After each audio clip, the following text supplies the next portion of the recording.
Hi everyone, Namaskar, Salam, Sat Shri Akal. Welcome back to Deep Soul in One channel. I hope you all are doing really well. और आज है Thursday. Last 2 days इतने busy गए हैं ना, मैं बता नहीं सकती हूँ आपको. इस हफ्ते की मेरी कोई भी मील प्रेप नहीं हुई है. इतनी सारी ग्रोसरी मैं करके लेके आई थी, सोच के ये करके रखना है वो करके रखना है, बट नहीं हो पाया कुछ भी. आज कुछ थोड़ा बहुत करूँगी, अदरवाइज चीज़ें जो हैं वो स्पॉइल हो जाएंगी. और रीज़न यही रहा कि विकास की तबीयत थोड़ी सी बिगड़ गई. फीवर तो उनको हुआ, रात को तो लाइक पूरी रात सो नहीं पाए, परेशान थे बहुत ज़्यादा. तो अभी एंटीबायोटिक्स पे हैं. फीवर में थोड़ा सा आराम है उनको, खांसी में भी आराम है. आई एम सॉरी, ये ना प्लास्टिक की स्मेल आएगी, नॉट स्मेल, आवाज़ आएगी. मैं ना पिछले 2 दिन मेरी ऐसी हालत रही है ना, लिटरली दोनों बच्चों की एक्स्ट्रा क्लास, स्कूल का पिक एंड ड्रॉप, ऑफिस दोनों दिन, और खाना बनाना, ये करना, कुछ भी एज सच तैयार नहीं. तो बड़ा ही ना हौश पौश वाला गया, पर खैर चलो हो गया, मैनेज कर लिया. आज थोड़ा सा वो बेटर फील कर रहे हैं. ये प्लांट्स में लेके आई थी ना, ये भी उस दिन से एज इट इज प्लास्टिक में ही रखे हुए थे. तो अभी मैं इनको ना रिपॉट तो नहीं करने वाली हूँ, छोटे हैं ये, अभी चल जाएंगे. और एकदम से 1-1.5-2 हफ्ते पहले से मिट्टी चेंज भी नहीं करनी चाहिए. But what I am thinking कि इससे निकाल के ना, और ये ना मेरे पास एम्प्टी वास रखे हुए हैं, प्लांटर ही हैं ये. बाद में मैं इनको इन्हीं में रिपॉट कर दूंगी और मिट्टी डाल के, तो मैं इनको इनके अंदर रख दूंगी. तो ये देखने में थोड़े से अच्छे लगेंगे. अभी ना ये इस तरह के इसमें आते हैं, नीचे होल्स भी होते हैं, फिर मिट्टी वगैरह में निकलती है, तो इससे बेटर रहता है. तो बस इस तरीके से जो है ये इसके अंदर आ जाएगा, तो ये छुप जाता है एंड इट्स परफेक्ट. साइज बिल्कुल सही है. ये वाला थोड़ा सा बड़ा है, तो मैं इस वाले प्लांट की ना थोड़ी रिसर्च कर रही थी. तो ये वाइल्ड ग्रो होता है, ज़्यादा बढ़ता है कंपैरिजन अगर हम इसके साथ इसका करें तो इसको ना मैं इस बड़े वाले में रख रही हूँ, ताकि इसको बाद में अच्छी सी जगह मिले. अभी तो मैं इसको एज इट इज़ ऐसे ही रखने वाली हूँ. और दोनों ही प्लांट जो है ना, ये मैं ऊपर रखूँगी. एक तो बेडरूम में मुझे रखना है, मेरा बेडरूम वाला जो है ना स्पाइडर प्लांट, वो थोड़ा सा ना मुरझाया हुआ है. इंडिया से जब हम आए थे ना, तभी वो थोड़ा सा ऐसा हो रहा था. तो वो डेड तो नहीं हुआ, बट अभी उतनी रौनक नहीं है उसके अंदर. तो उसको मैं दूसरी जगह पे रखूंगी. देखती हूँ कि जगह चेंज करके, क्या पता वो बेटर फील करे, थोड़ा सही सा हो. तो ये दोनों ऊपर ही जाएंगे. और एक मैंने ये वैक्स मेल्ट निकाला है, ये है जस्टी टेंगलो एंड सी सॉल्ट. तो यस, पता नहीं ये ऐसे ही ले आई थी मैं, बट इसकी फ्रेग्रेंस बहुत अच्छी है. दोनों वॉशरूम में ना मैं यही यूज़ करती हूँ, जो वैक्स मेल्ट होता है, कैंडल जला के और ऊपर ये रख देती हूँ. बहुत देर तक इनकी खुशबू रहती है. और कैंडल में कोशिश करती हूँ जो 8 आवर्स बर्न की होती है ना, वो तो सुबह का काम निपटते निपटते 9:30-10 तो बज ही जाते हैं. तो उस टाइम पे फिर मैं लाइट अप कर देती हूँ, तो शाम तक बहुत अच्छी खुशबू रहती है. तो चलो ऊपर का एक चक्कर लगा के आते हैं, और उसके बाद आके थोड़ा बहुत जो है वो किचन का काम करते हैं.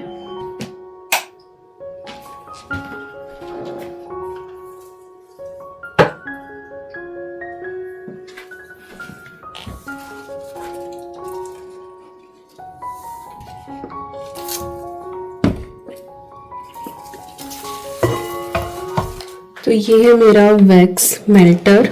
और ये वाला जो मैंने इसके ऊपर लगाया था ना, ये आई थिंक पिछले 2-3 महीने से लगा हुआ है. तो अब इसके अंदर ना कोई भी खुशबू नहीं रही है. और ये ना एक्चुअली क्लीन नहीं हो पाता है, तब ये हार्ड रहता है. तो मैंने ना जब शावर लिया था तो कैंडल लाइट अप कर ली थी, तो ये ना अभी मेल्ट हो गया है. तो गर्म होता है इस टाइम पे ये, बट एटलीस्ट इसको क्लीन करना आसान है इस टाइम पे. तो अगर आपके पास वैक्स मेल्टर है, नहीं समझ आ रहा है, या पहली बार यूज कर रहे हैं, देन ट्राई दिस. और मेरा प्यारा सा प्लांट, तो यस, इसको मैंने क्लीन कर दिया अच्छे से. और अब हम इसमें जो है ये वाला लगा देंगे, तो ये मेल्ट हो जाएगा, फिर अच्छी सी खुशबू आएगी. I'll put it. वॉशरूम में जब भी मैं इधर से कुछ रिकॉर्ड करती हूँ ना तो बहुत डार्क आता है। रीज़न यही है कि इधर की तरफ विंडो है ना, तो वो बिल्कुल ब्राइट सरफेस है। और अगर मैं ब्लाइंड कर भी दूँ ना, अरे मेरी घड़ी में नोटिफिकेशन आया, मैंने शावर लेने के बाद आज अपनी घड़ी नहीं पहनी। हाँ, तो ये अगर मैं ब्लाइंड कर भी दूँ ना, स्टिल इतना ज़्यादा फर्क पड़ता नहीं है। और फिर वही है कि लाइट जलानी पड़ती है, तो मैं इसको इस तरह से रखती हूँ। यस, मैं दिखा रही थी अपना ये प्लांट। उस दिन जब प्लांट लेकर आई थी ना, तो मैं बता रही थी कि मेरे पास है क्रिसमस कैक्टस। तो यस, ये एक हमने यहाँ वॉशरूम में रखा हुआ है, एक नीचे किचन में है। और ऑल्टरनेट ईयर इनके ऊपर ना फ्लावर्स आते हैं। तो इस साल इसमें आए हैं, अगले साल उस पे आएंगे, लाइक लास्ट ईयर उस पे आए थे। तो बहुत ही प्रिटी लगते हैं। और ये जो पूरा प्रोसेस होता है ना, ये जैसे ऐसे छोटी सी कली आती है ये ना, और उसके बाद फिर इस तरह की बड होती है, और फिर इस तरह से ये फूल खिलता है। कोई पूरा अभी नहीं खिला है, ये है बस थोड़ा सा, but it is so pretty, बहुत सुंदर लगता है ये।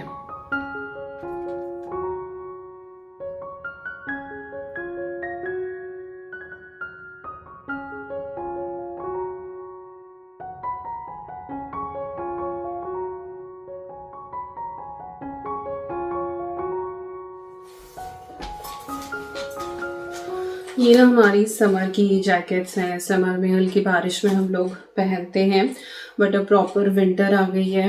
आई थिंक पिछले 2 रात से स्नो भी हो रही है, बट सुबह बारिश हो जाती है, तो हमें स्नो देखने को नहीं मिलती। हम बस शेफील्ड न्यूज़ पे ही देख रहे हैं कि अच्छा स्नो हो गई। तो अभी वो प्रॉपर वाली स्नो नहीं हुई है, बट हाँ, टेम्परेचर माइनस में जा रहा है। It's freezing cold outside. But आज का जो दिन है ना, वो बिल्कुल क्रिस्प वाला है कि बहुत अच्छी सी धूप निकली हुई है, बट इट्स फ्रीजिंग क्योंकि टेम्परेचर बहुत कम है। वेल, ये समर जैकेट्स हैं, तो ये मुझे वॉश करके रखनी है। हालांकि मैंने 2 हफ्ते पहले ही वॉश करी थी, बट क्योंकि अब स्टोर करनी है तो फिर एज इट इज़ तो मैं रखूंगी नहीं इनको, तो एक बार मैं वॉश कर देती हूँ। हम चारों की हैं ये। एक लोड सुबह लगाया हुआ था, जब मैं इंट्रो रिकॉर्ड कर रही थी ना, उस टाइम पे मशीन चल भी रही थी, शायद आपको आवाज़ भी आ रही हो। तो वो कपड़े जो हैं धुल गए हैं, तो उनको निकाल के ड्रायर में डालती हूँ और ये डाल देती हूँ। और ये ना मैं 40 डिग्री की साइकिल पे वॉश करती हूँ, जिस तरह की जैकेट होती हैं।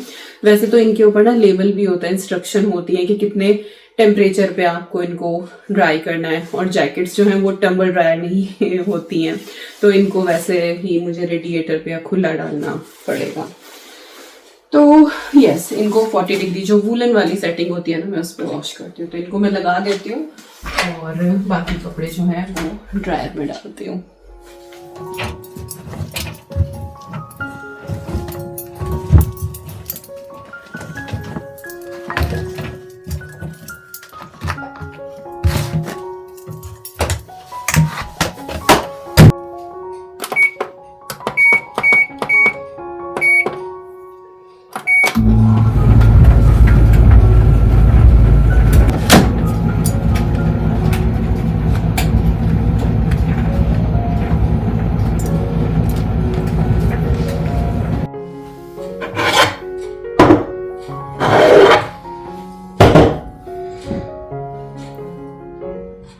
अभी ना कुछ 2 मंथ्स बैक मैंने ना ये कटिंग लगाई थी पोथोस की, तो इनमें ना एक एक पत्ता तो आया, but can you see the difference? ये ग्रीन है और ये येलो सा है। मैंने पहले कभी नहीं देखा, हमेशा ग्रीन ही आता है। और में भी जो पत्ते आ रहे हैं, जैसे इधर भी है मेरा एक, इधर भी है, तो सब में जो है वो ग्रीन ही आ रहे हैं, इसमें येलो आए हैं। सो आई थिंक पता नहीं, क्योंकि यही स्टोव है, कुकिंग होती है, तो ग्रीस ज़्यादा इनके ऊपर हो रही है। हालांकि मैं एवरी वीक अच्छे से लीव्स क्लीन करती हूँ, तो ग्रीस तो मुझे कहीं दिखाई नहीं दे रहा है। बट पता नहीं, शायद हीट की वजह से कुछ है, या फिर जैसे मैं विंडो ओपन करती हूँ तो बहुत ज़्यादा ठंड आती है, तो ये अच्छे से हो नहीं रहे। मुझे लग रहा है कि ये बीमार ना हो जाए। तो व्हाट आई एम थिंकिंग, एक तो मैं दोनों को एक जगह कर देती हूँ, एक वास में, और इसमें तो ये आएगा नहीं, थोड़ा सा क्लटर्ड हो जाएगा। मेरे पास एक ये वास है, ये मैं पाउंडलैंड से लेके आई थी 1 पाउंड का है ये, आई थिंक पाउंडलैंड से ही लाई थी शायद, हाँ। तो यस, इसके अंदर मैं इसको लगाऊंगी। And what I am thinking कि जो पेंट्री यूनिट है ना, उसके ऊपर मैं रखती हूँ, क्योंकि दरवाजा इतना ज़्यादा खुलता नहीं है, और वहाँ पे ना जो स्पॉट लाइट है वो भी अच्छे से पड़ती है, तो थोड़ी वार्मथ भी रहेगी। और जो ये पोथोस होते हैं ना, इनको डायरेक्ट सनलाइट की ज़रूरत नहीं होती, डायरेक्ट हवा वगैरह इनको ज़्यादा पसंद नहीं आती है, तो I think that will be the best spot for them. तो मैं इसको एक बार इनकी रूट्स क्लीन करके फ्रेश पानी डाल के और इसको वहाँ पे प्लेस करती हूँ। I think so, let's see thrive करता है नहीं करता है।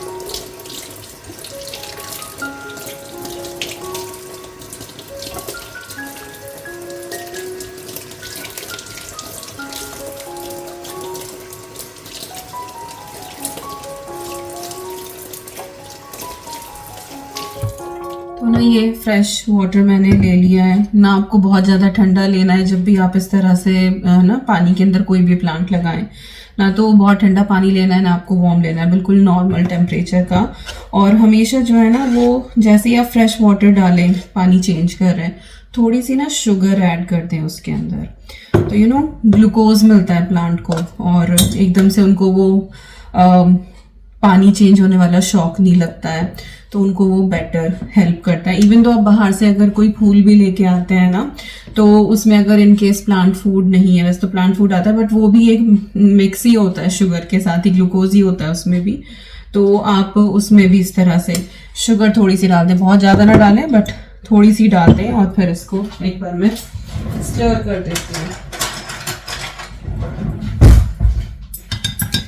और ये घुल जाएगा, इसके बाद प्लांट लगा देंगे। और मुझे ना आज व्लॉग करते हुए ना ऐसा लग रहा है जैसे मैं आई थिंक 2019 या 20 में जब मैं व्लॉग किया करती थी ना, इस तरह से ढेर सारी बातें करते हुए, काम करते हुए, तो आज मैं ऐसे व्लॉग कर रही हूँ। ऑब्वियसली कुकिंग करूँगी तो फिर वॉइस ओवर होगा ही, क्योंकि उसमें फिर मैं कंफर्टेबल नहीं होती हूँ, क्योंकि वो कभी छन की आवाज़, कभी छूं की आवाज़, कुछ डाल रहे हो, तो फिर उस टाइम पे वॉइस ओवर ही बेटर लगता है। तो yes, this one is ready, और इसको मैं ऊपर रख देती हूँ। तो एक साथ ना थोड़े बुशी सा भी लग रहा है। आई होप ये अच्छे से ग्रो करे। अब लेट्स सी।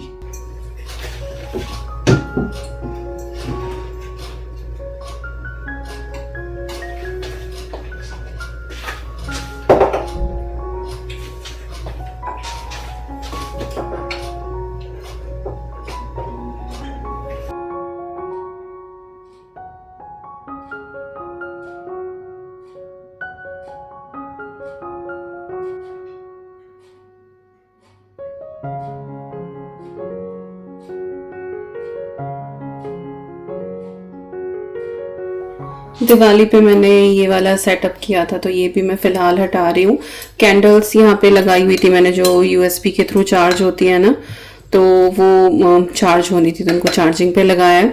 बट इसके ऊपर भी ना देखो ग्रीस बैठ जाता है, तो डेली फिर वो सफाई का काम बहुत बढ़ जाता है। सुंदर लगती हैं ये चीज़ें, बट मैं किचन काउंटर पे बहुत कम रखती हूँ ताकि क्लीन रहे स्पेस, क्योंकि इतना टाइम होता नहीं है कि डेली आप वो छोटी छोटी चीजें उठा के आप क्लीन करो, और गंदी चीजें तो भाई बढ़िया लगती हैं नहीं, तो ये मैं हटा रही हूँ। और भाई ये देखो, ये मेरा नया पेस्ट्री मोटर आपको याद है मैंने लास्ट ईयर हटाया था कि इसका ना ये नीचे से थोड़ा सा वो टूट गया है, तो मेरी फ्रेंड ने मुझे ये गिफ्ट दे दिया है। एग्जैक्टली सेम वही है, टेस्को का ईयर, इस बार उसने मुझे रिसीट दी है कि कुछ होगा तो जाके चेंज कर लेना, रिसीट सेव रखना, क्योंकि ये 10 ईयर की गारंटी वाला आता है। तो यस, मेरे पास ये फिर से आ गया, तो अदरक के लिए अब मैं फिर इसको इस्तेमाल कर रही हूँ। तो यस, ये सेटअप मैं हटा देती हूँ। और ये है मेरा मार्बल वाला चॉपिंग बोर्ड, जो लिटरली यूज नहीं होता है, बहुत हैवी है, और इसको ना सरका के क्लीन करना भी बहुत टफ है।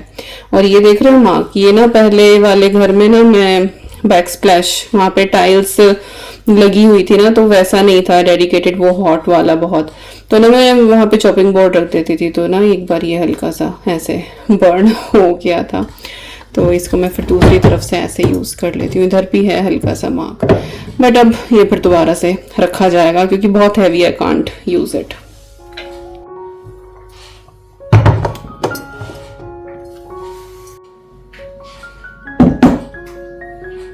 चलिए अब मूव करते हैं थोड़ी बहुत मील प्लानिंग की तरफ। और जितनी भी चीज़ें मैं उस दिन लेकर आई थी ना वो एज़ इट इज़ फ्रिज में रखी हुई थी। तो अभी सबको निकालूँगी और एक बार टैली करूँगी, क्योंकि मुझे आदत है चीज़ों को लिखने की। और इस बार इस तरह का रहा कुछ, पूरा ही वीक ऐसे निकल गया कि कुछ भी प्रॉपर्ली जैसे मैं करती हूँ उस तरीके से मैं कर नहीं पाई। बट होता है कभी-कभी ऐसा टाइम जब आप थोड़े से उलझ जाते हो, थोड़े से ज़्यादा बिज़ी हो जाते हो, बट स्टिल चीज़ें मैनेज हो ही जाती हैं। बिल्कुल थक हार के बैठ नहीं जाना है कि अरे! मुझे तो कुछ समझ में ही नहीं आ रहा है। तो सारी चीज़ें निकाली, थोड़ा-सा टैली किया और निकाल ही रही थी, इतनी ही देर में बाहर की डोरबेल बज गई। तो बाहर मेरा आया है एक पैकेज और वो मैं आपको अभी दिखाती हूँ। एक्चुअली ये मेरे पीआर में आया है और ये प्रोडक्ट मैं पहले भी यूज़ कर चुकी हूँ और आप मुझे मेरी वीडियोस में बहुत बार देख चुके हो इसको यूज़ करते हुए। अभी ब्लैक फ्राइडे डील आ रही है तो उन्होंने मुझे एक और ये गिफ्ट सेट भेजा है और ये मैं आपको अभी ओपन करके दिखाती हूँ। सबसे पहली बात तो इसकी पैकेजिंग बहुत ज़्यादा अच्छी है और आज ये बिल्कुल भी एक्सपेक्टेड नहीं था कि आज ये आने वाला है, लेकिन आ गया तो सोचा कि लगे हाथ आज की वीडियो में आपको मैं ये दिखा ही देती हूँ।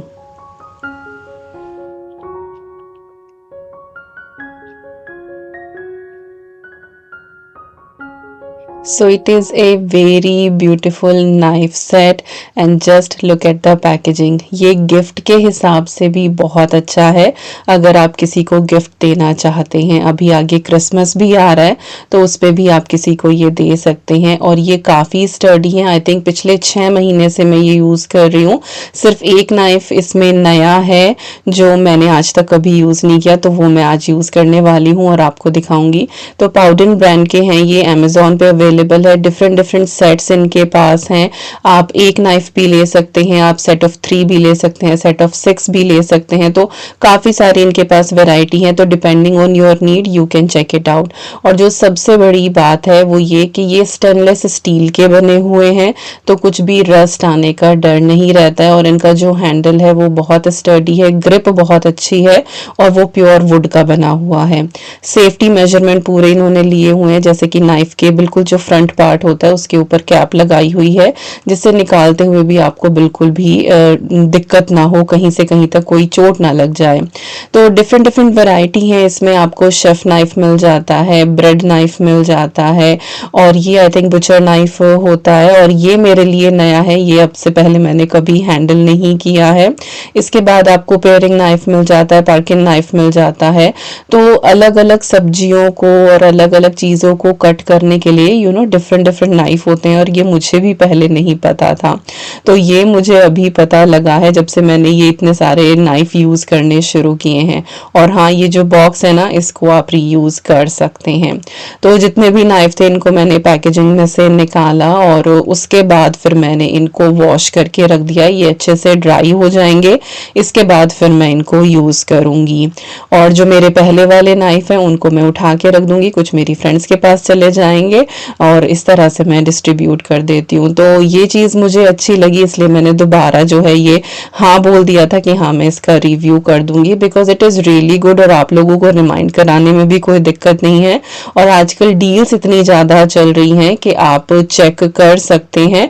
अगर आपका हो रहा है कि आपका नाइफ बेकार है और आपको लेना है तो please check it out. Description box में आपको इसका लिंक मिल जाएगा और जो चीज़ अच्छी होती है ना मैं सिर्फ वही आपके साथ शेयर करती हूँ। तो बाकी चीज़ें भी मैंने वॉश कर दी थी और साथ ही जो है पालक को मैंने पानी में खूब डाल डाल के अच्छे से वॉश किया है। और अभी यहाँ पे मैं लंच की तैयारी कर रही हूँ, तो उसके लिए जितनी भी चीज़ें मुझे थोड़ी सी वॉश करनी है वो एक ही बोल में मैं निकाल लूँगी।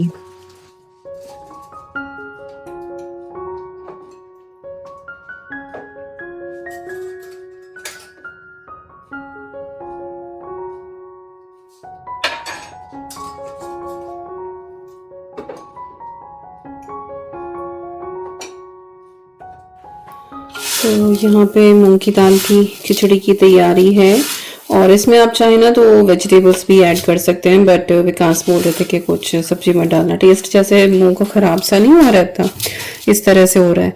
तो इसमें मैंने मसूर की दाल ली है पिंक वाली और छिलके वाली मूंग की दाल ली है, किनुआ है, थोड़े से राइस हैं और थोड़ा सा दलिया है।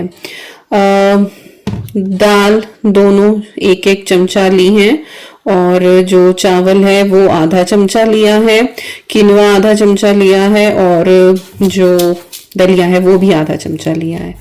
तो इस तरह से मैंने क्वांटिटी रखी है और दालें जो है वो एक एक चमचा है। तो दिखा देती हूँ, ये है छोटा सा चमचा, मेरे ख्याल से क्वार्टर कप की मेजरमेंट होगी इसकी। तो ये मेरे और विकास के लिए इनफ होती है, थोड़ी सी बच भी जाती है। और यूजुअली मैं इसमें ग्रेट करके कैरेट्स ऐड कर लेती हूँ, पालक भी डाल देती हूँ, ब्रोकली भी डाल देती हूँ। ईवी के लिए जब मैं बनाती थी ना ये वाली, तो मैं काफ़ी सारी वेजिटेबल्स ऐड कर देती थी, बट कल डाली थी, बट आज ही वो सेइंग के बस प्लेन बना लो। तो I am making this one now. चलिए टेस्टी सी खिचड़ी बनाना शुरू करते हैं। और घी का जो फ्लेवर आता है ना खिचड़ी में, वो कुछ अलग ही आता है। तो खिचड़ी जब भी बनाए ना तो उसको घी में ही तड़का लगाएं, और मैं पहले ही तड़का लगा के बना देती हूँ। तो प्रेशर कुकर में मैंने यहाँ पे 1-1.5 टेबल स्पून के करीब घी लिया है और उसमें मैंने हींग डाला है, थोड़ा सा ज़्यादा ही डालें। उसके बाद जीरा क्रैकल किया, धनिया पाउडर, हल्दी पाउडर और रेड चिली पाउडर। और जो ये मूंग की दाल की खिचड़ी होती है ना, इसमें जिंजर गार्लिक का फ्लेवर बहुत अच्छा आता है। बाकी और कुछ आप इसमें टमाटर प्याज ना ऐड करें, बस जिंजर गार्लिक ढेर सारा डालें। मेरे पास ये फ्रोजन रखा हुआ होता है, कुछ मैंने क्यूब्स बना ली थी जो भी मेरे पास ट्रे थी, और कुछ मैंने ऐसे जिपलॉक बैग में जमा लिया था जिसके मैंने छोटे छोटे पीसेस कर लिए थे, तो अब वही चल रहे हैं। तो ये डाल के और थोड़ा सा जो है मैंने पानी ऐड कर दिया था, जिससे जिंजर गार्लिक जल्दी से मेल्ट हुआ और मसाले भी हमारे नहीं जलते हैं। सब्जी के नाम पे सिर्फ मैं यहाँ पे थोड़ी सी मटर डाल रही हूँ, क्योंकि मुझे बहुत ही प्लेन सी लग रही थी, तो मैंने थोड़ी सी मटर डाल दी। इससे थोड़ा सा रंग भी इसका बदल जाएगा और बहुत ही टेस्टी ये लगती है। मुझे मटर वाली खिचड़ी बड़ी पसंद आती है। इसके बाद जितनी भी चीज़ें थी बस वॉश करके डाली, इनको कुछ सोक करने की ज़रूरत नहीं होती है, और हिसाब से पानी डाला है। यूजुअली जितना भी ये ड्राई इंग्रेडिएंट होता है ना, इसका 3 गुना पानी मैं डालती हूँ। और आज मैं वैसे भी थोड़ी सी रनी सी ये बना रही हूँ, यूजुअल से भी ज़्यादा थोड़ी पतली के ना, थोड़ी सी वो पीने लायक सी जो खिचड़ी होती है वो, ताकि गले में ना लगे, क्योंकि विकास को गले में काफ़ी खराश हो रही है। तो बिल्कुल ना लूज सी बना रही हूँ। और बस यहाँ पे टेस्ट के हिसाब से मैंने थोड़ा सा सॉल्ट ऐड कर दिया है, थोड़ा सा गरम मसाला डाला है, and that's it, your comfort food is ready. अब तो बस आपके स्टोव टॉप को और प्रेशर कुकर को ही काम करना है, आपको कुछ नहीं करना है। और 1 से 2 विसल में ये डन हो जाती है, ज़्यादा कुछ इसको देर तक पकाने की भी ज़रूरत नहीं है। अब अद्वी जो है वो मूंग की दाल की खिचड़ी खाने में थोड़ी सी आनाकानी करती है, बाकी ईवी खा लेती है। तो अद्वी के लिए जो है वो मैं थोड़ी सी पनीर की सब्जी बना रही हूँ और राइस बना दूंगी साथ में। और ये भी बिल्कुल क्विक फिक्स ही है। यहाँ पे मेरे पास थोड़ी सी ना ये ग्रेवी रखी हुई थी, पहले दिन जो है ना वो एग करी बनाई थी, तो उसकी ग्रेवी रखी हुई थी, तो ऑलमोस्ट सेम ही जाती है। तो इसमें मैं कुछ भी अलग से ऑयल वगैरह नहीं ऐड कर रही हूँ। और ये ना काफ़ी स्पाइसी सी बनाई थी, तो मैं सॉल्ट भी ऊपर से और नहीं डाल रही हूँ इसमें, या कोई और भी स्पाइसेस। तो थोड़ा सा मैंने बोल को रिंस करके और इसके अंदर पानी ऐड कर दिया है, क्योंकि पनीर को हमें थोड़ा सा पकाना भी है, ताकि उसके अंदर अच्छे से जो है वो फ्लेवर चला जाए। और ये ना छोटे वाला नाइफ है, ये मैं आपको दिखा रही थी कि कितनी आसानी से जो है ना ये पनीर को कट कर देता है। एंड लिटरली आप टमाटोज भी कट करते हैं ना, तो वो भी बिल्कुल स्किन के थ्रू इतना ईजीली जाते हैं कि बस मज़ा ही आ जाता है। जब किचन में टूल्स अच्छे हो ना, तो काम करने का मज़ा भी अलग ही होता है।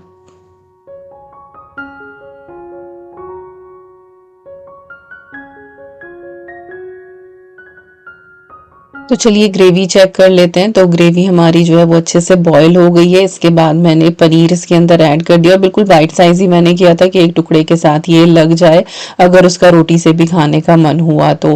बाकी राइस में तो खैर चल ही जाएगा।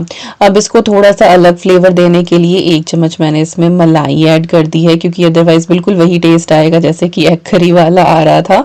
तो सेम ही चीज़ को आप रीयूज कर सकते हैं थोड़े से वेरिएशन के साथ, और वो डिफरेंट टेस्ट देती है। और ये मैं हमेशा अपनी वीडियोस में आपके साथ शेयर भी करती रहती हूँ। तो ये काइंड ऑफ ना हमारा बटर पनीर काइंड ऑफ बन गया है, और ये सच में बहुत ही क्विक फिक्स है और बहुत जल्दी बन जाता है, अगर इस तरह से ग्रेवी आपके पास पहले से रखी हुई हो। और आज इसी तरह की ग्रेवी बनाने का मेरा प्लान भी है। मैं हमेशा ही एक मास्टर ग्रेवी बना के फ्रीजर में रखती हूँ, कि कभी जल्दी कुछ से मुझे बनाना हो तो एकदम से वो बन ही जाए। तो खैर पनीर बन गया है, खिचड़ी हमारी रेडी हो गई है, और थोड़ी सी मील प्रेप मैं कर लेती हूँ यहाँ पे। Not meal prep kind of, जो चीज़ें बस प्रेप ही करके रखनी है। इंग्रेडिएंट्स अगर आपके रेडी हो तो फिर खाना बनने में टाइम नहीं लगता है। और ये वाली जो प्रेप होती है ना, ये भी बहुत ईजी ही होती है, ऐसा नहीं कि बहुत टाइम कंज्यूमिंग है। जब तक किचन में आप खड़े हैं कुछ काम कर रहे हैं तब तक होता है ना कई बार कि आप किसी चीज़ का वेट कर रहे हैं कि ये पक जाए तब हम कुछ और उसके अंदर डालें। Meanwhile you can do such thing. और ये मैं बड़े वाला नाइफ यहाँ पे यूज़ कर रही हूँ जो बुचर नाइफ है, और मुझे लग रहा था कि ये बहुत हैवी होगा हैंडल करने में, but it was really good. और ऐसे बिल्कुल मक्खन मलाई की तरह चल रहा था ना ये, बस थोड़ी सी प्रिकॉशन मुझे रखनी पड़ेगी because I am not use to. तो बहुत ही अच्छा ये नाइफ सेट है और आप चेक ज़रूर करना। मैं जोड़ दे के कह रही हूँ क्योंकि सच में एक वन टाइम इन्वेस्टमेंट है, थोड़ा सा एक्सपेंसिव है but it is worth buying actually. मुझे तो देखो पीआर में मिला है बट आप अपना बजट देख के ही लेना। तो ब्रोकली यहाँ पे मैंने कट कर लिया। फ्लोरेट्स रेडी हो तो फिर आराम से ये हो जाती है। मैं माइक्रोवेव में ही स्टीम कर लेती हूँ या कभी मैं इसका पराठा भी बना देती हूँ। तो ब्रोकली रेडी कर ली और यहाँ पे ये देखो हमारी जो खिचड़ी है ना ये भी बिल्कुल तैयार हो गई। और जैसे ही लिड खुलता है ना इतनी अच्छी खुशबू आती है। And I am literally big fan of khichdi. और आज के दिन मैंने और भी बहुत सारी प्रेप करी थी लेकिन वीडियो काफ़ी लंबी जा रही थी, इसलिए मैंने इस वीडियो में जो है वो उसको इंक्लूड नहीं किया है, but I will share in next video. तो आपको कुछ एक आइडियाज़ भी मिल जाएंगे। So stay tuned for next video. और हाँ, आप मुझे इंस्टाग्राम पे भी फॉलो कर सकते हैं। और बस अब मैंने थोड़ा सा घी ऊपर से डाल के अपनी और विकास की खिचड़ी सर्व कर ली है। तो हम इंजॉय करते हैं अपनी खिचड़ी। और बस इसी के साथ आ गए वीडियो के एंड पे। आई होप आपको आज का ये व्लॉग पसंद आया होगा। मिलती हूँ नेक्स्ट व्लॉग में। Till then you guys take care and I am sending lots and lots of love to you all. Thank you so much for watching. Take care and bye bye.